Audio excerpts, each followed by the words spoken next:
Hello interwebs, I'm Sebastian from InvestComics.com and Famous Faces and Funnies, and this is going to be the fastest fic you've ever fucking seen. Because we just filmed this and it was 35 minutes, and then the camera had a fight with the cameraman and the camera won and deleted the thing. So, all the wonderful information that I bestowed upon you, fuck it, it's gone. Here's what you get. Amazing X-Men #1 was fucking awesome. Great book. Infinity crossover, but Mighty Avengers #3, loved it, amazing. Forever Evil #3, amazing.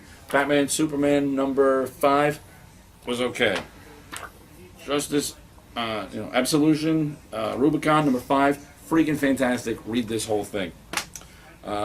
Teen Titans Annual #2 caused me intense physical pain. Blood dripped from my nose. I don't understand why. Green Arrow #25, 0-year tie-in, really, really good. Batwing Batwing 25, 0-year tie-in, also really good. Movement #6, super good. Gail Simone, don't pull a George R. R. Martin. Don't be killing any of these characters. I really like the one you got wrapped up at the end. Don't hurt him.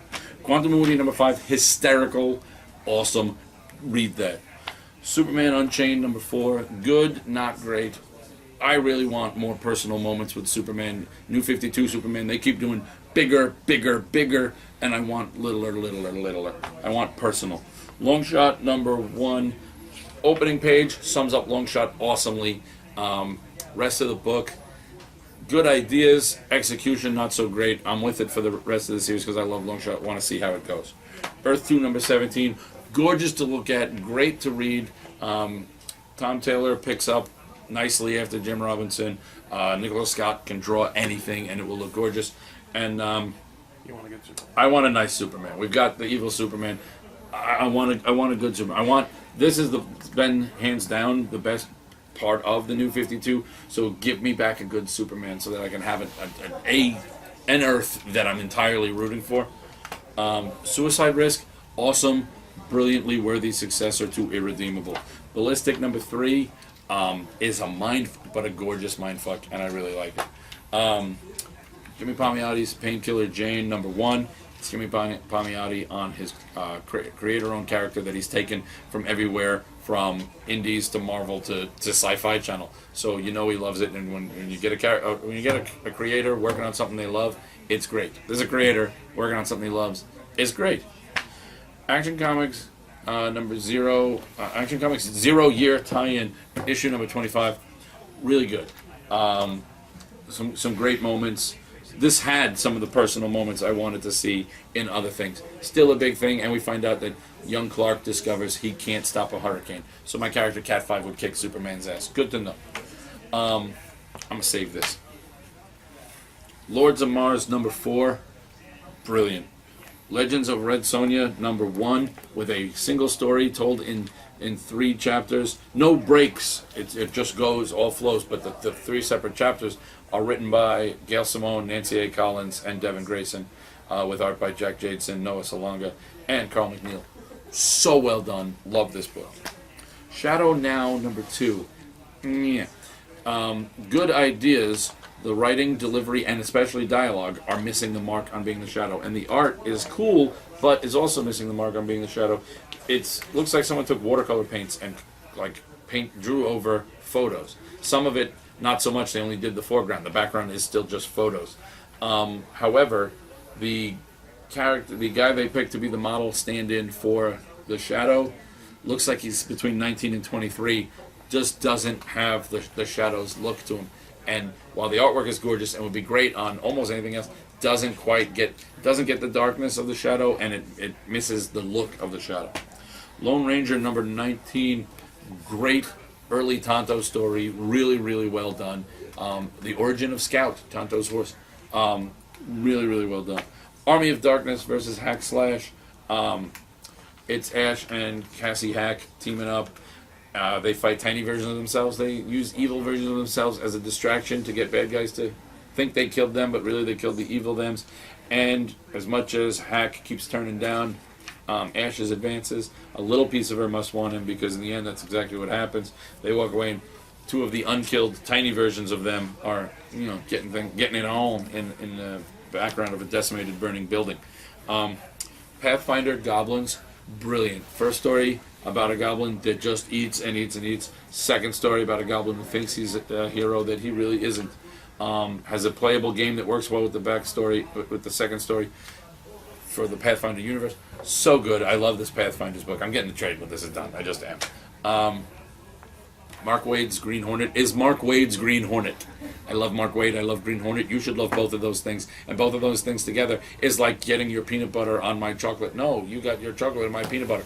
It's a great combo. Swamp Thing, number 25. So good. Charles Soule is one of my favorite writers right now. And Jesus Saez is one of my favorite artists. I love the way he draws faces. I love his line work. I love the way he draws eyes. It's just amazing. This story ends for now the Swamp Thing versus Cedar first round.